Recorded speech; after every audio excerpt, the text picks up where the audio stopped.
시댁의 가지밭은 엄청 큰 농장은 아니지만 가지로 생계를 꾸려나갈 수 있을 정도로 규모가 제법 됩니다. 연애할 때는 남편이 잘해줬지만 결혼하고 얼마 지나지 않아 남편은 점점 변했어요.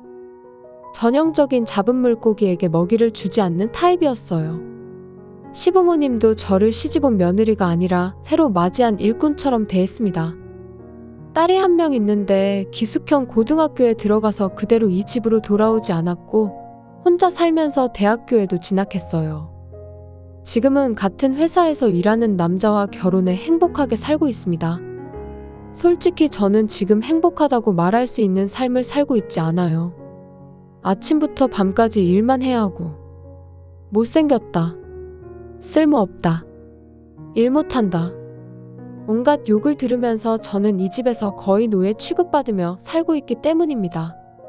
아침이면 제일 먼저 일어나 시부모님과 남편을 위해 아침과 도시락을 준비합니다. 많은 양의 빨래를 널고 아직 자고 있는 남편과 시부모님을 깨우지 않기 위해 바닥도 걸레질을 합니다. 그런 다음 작업복으로 갈아입고 가지밭으로 향합니다. 가지 수확은 여름 동안에 거의 매일 수확합니다. 또한 수확은 비교적 서늘한 오전에 해야 합니다. 더위로 인해 가지의 수분 함량이 변하기 때문이죠.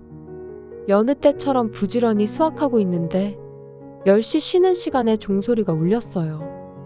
이곳은 시골이라 10시가 되면 마을 방송에서 음악이 재생됩니다. 아이 귀찮아. 마누라, 차 좀 내와. 이런 늙은 몸을 끌고 나오게 하다니 우리 며느리는 왜 이렇게 일을 못해?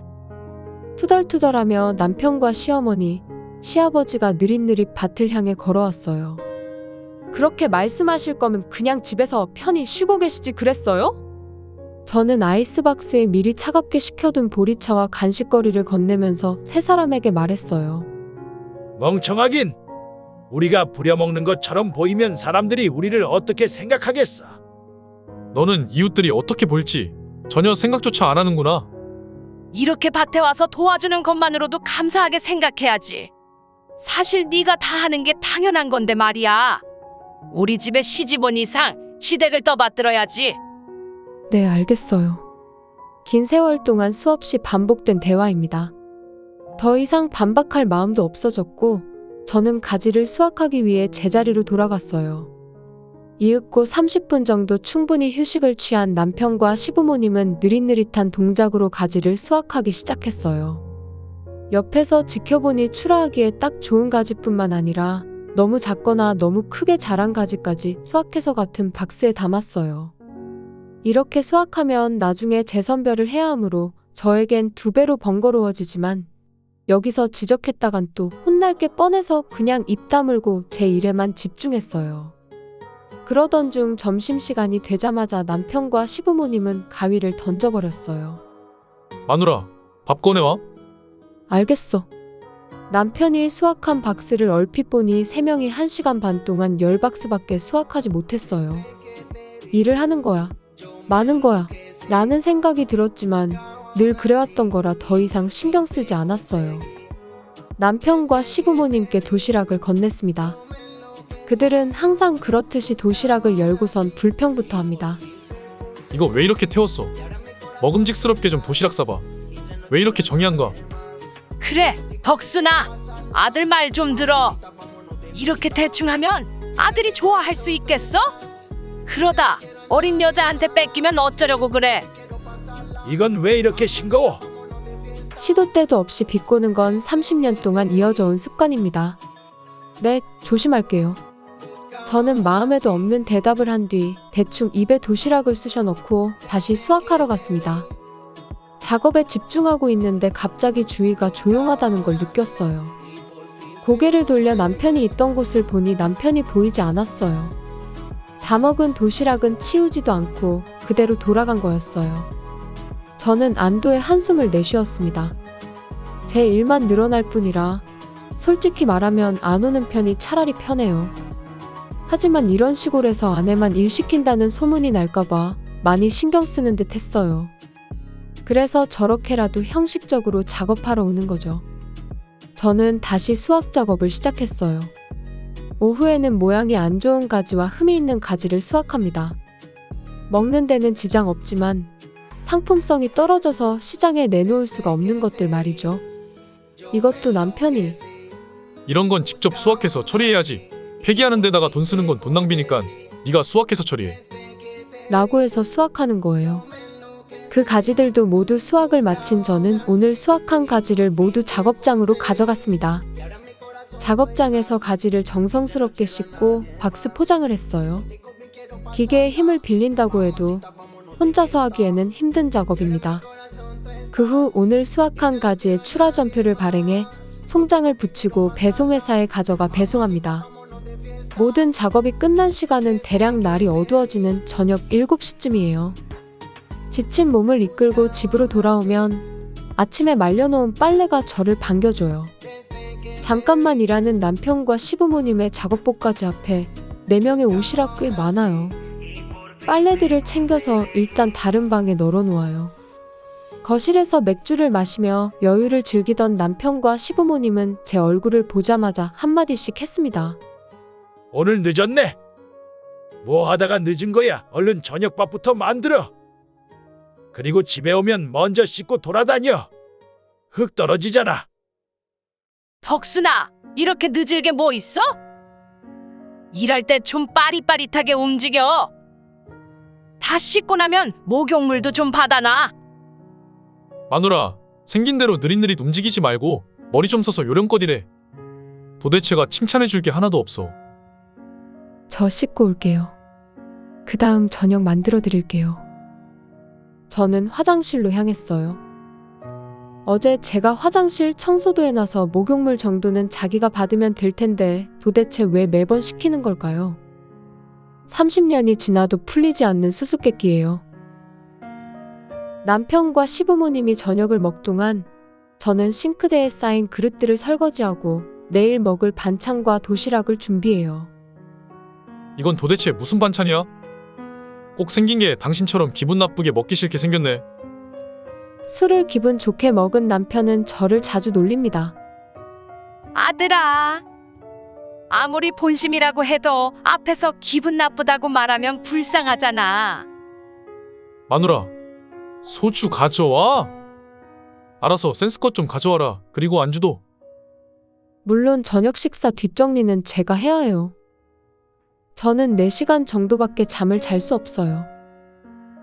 이것이 제 일상입니다.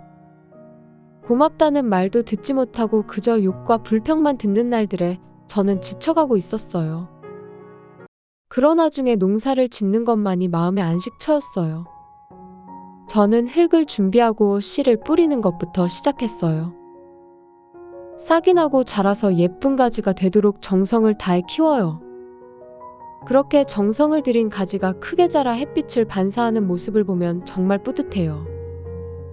어느 날 100박스 분량의 가지 수확량을 본 남편이 저를 향해 소리쳤어요. 야! 수확량이 너무 적은 거 아니야? 뭐라고? 우리 밭에는 하루에 100박스 정도가 딱 맞아. 어제 TV에서 나온 데는 200박스를 수확한다는데. 근데 너는 100박스면 맞다고? 우리가 손해보고 있는 거 아니야? 분명 TV에 나온 곳은 우리보다 규모가 더 크기 때문일 거예요. 우리 밭 정도면 하루에 100박스가 적당하다니깐? 거기처럼 200박스 하려면 사람이 더 있어야 해. 하지만 제 말은 불에 기름을 부은 격이 되었어요. 남편은 제가 말대답한 게 싫었나 봐요. 네가 오후부터는 구부러진 가지나 네 같은 불쌍한 가지를 수확하고 있으니까 그런 거지. 제발 쓸데없는 짓 좀 하지 마. 쓸데없는 짓이라니. 모양이 좋은 가지는 아침에 수확하지 않으면 맛이 달라져. 그래서 모양이 안 좋은 가지는 오후에 수확할 수밖에 없어. 게다가 모양이 안 좋은 가지를 계속 놔두면 영양분을 다 가져가기 때문에 꼭 수확해야 해. 아, 닥쳐. 누가 네 생각 듣고 싶대? 오늘은 200박스. 아니, 250박스 수확할 때까지는 집에 들어오지 마. 돈도 안 되는 못생긴 가지 따위는 그냥 내버려둬. 넌 돈 버는 것만 생각하면 되는 거야. 알겠어? 오늘 무슨 수를 써서라도 250박스 채워와. 저는 제 마음속 깊은 곳에서 분노가 올라오는 게 느껴졌어요. 가지 재배는 제 자존심이자 제 전부이기도 했습니다. 그래서 이런 취급을 받으면서도 정성을 다해 키워왔던 거죠. 그리고 모양이 안 좋은 가지를 쓰레기 대하듯 말하는 것도 화났어요. 아무리 그래도 정성 들여 키운 가지인데 말이죠. 알겠어. 저는 아랫입술을 깨물며 대답했어요. 그래, 이제야 말 좀 알아듣네. 남편은 만족스러운 표정으로 집으로 돌아갔어요. 저는 남편의 뒷모습을 바라보며 다시는 집에 들어가지 않겠어. 라고 다짐했습니다. 오늘 저는 이 집을 떠나기로 결심했어요. 남편의 말대로 저는 밤새도록 수확해 250박스를 채웠어요. 출하할 수 있는 모양 좋은 가지는 수가 정해져 있기에 어쩔 수 없이 아직 출하하기에는 이른 가지를 미안하다 고 말하면서 수확했습니다. 그리고 수확을 모두 마친 후 저는 시댁으로 돌아가지 않았어요. 언제든지 가져갈 수 있도록 작업장 사물함에 넣어두었던 귀중품이 든 가방을 들고 발걸음을 옮겼습니다. 제가 향한 곳은 딸의 집이었어요. 늦은 시간에 전화를 했는데도 딸과 사위는 저를 반갑게 맞아주었어요.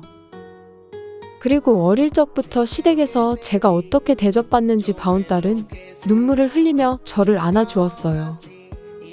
엄마, 드디어 결심했구나. 이제라도 잘한 거야. 어머님 그동안 고생하셨어요. 다들 고마워. 미안한데 오늘 신세 좀 질게. 딸과 사위의 다정한 환영을 받으며 저는 오랜만에 웃었어요. 다음 날 저는 딸과 함께 부동산을 둘러보고 가까운 곳에 원룸을 구했어요. 엄마, 괜찮으니까 우리랑 같이 안 살래? 어머님 그렇게 하세요. 방도 하나 남으니까 여기서 지내셔도 괜찮아요. 오랜만에 자유 좀 만끽하고 싶어. 내 생각해줘서 정말 고마운데 당분간은 혼자 지낼게. 딸과 사위가 저를 위해줬지만 저는 거절하고 원룸으로 짐을 옮겼어요. 그리고 그날 밤 저는 오랜만에 잠을 푹 잤습니다. 다음 날 아침에 핸드폰 진동 소리에 잠에서 깼어요.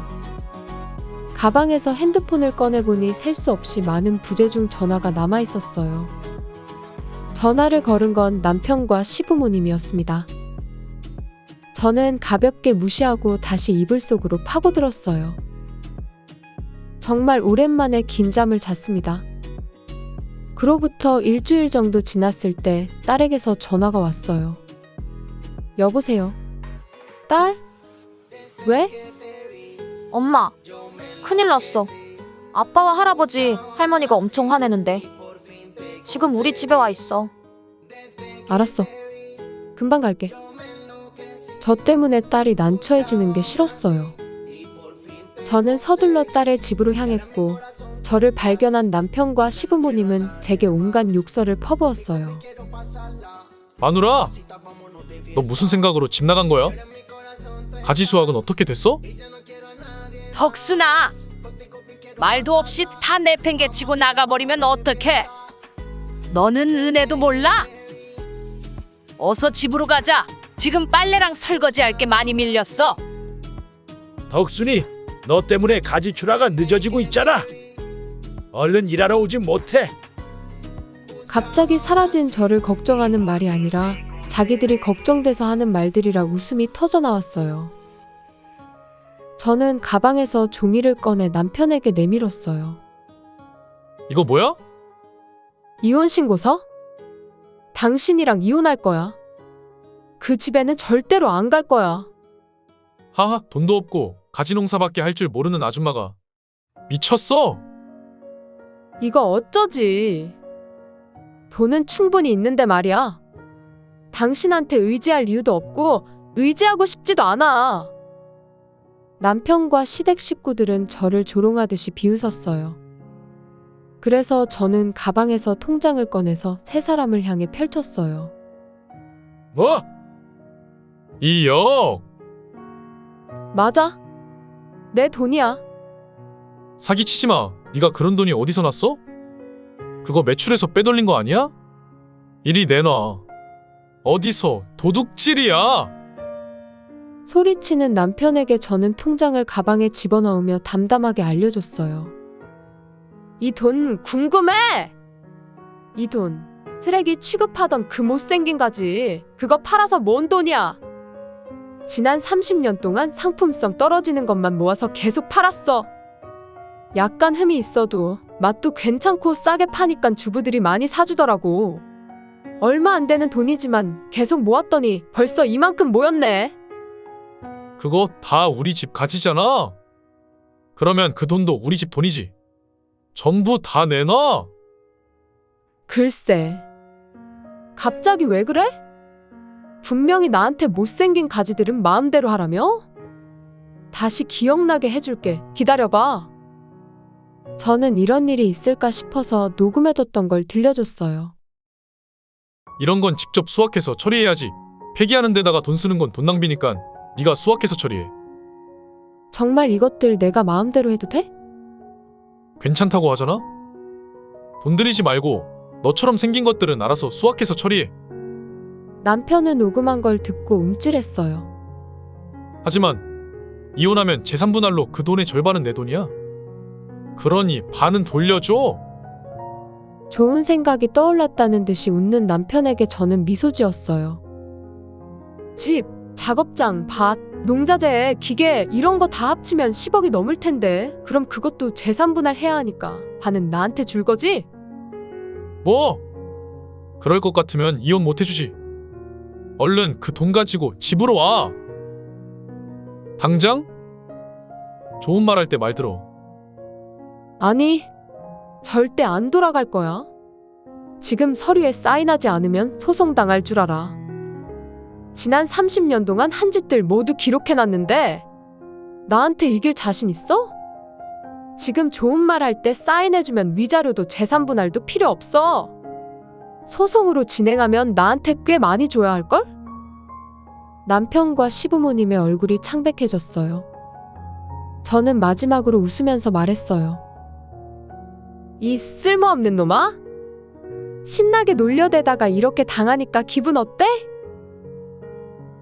그로부터 얼마 후 전 남편이 서명한 이혼 신고서가 딸에게 도착했어요.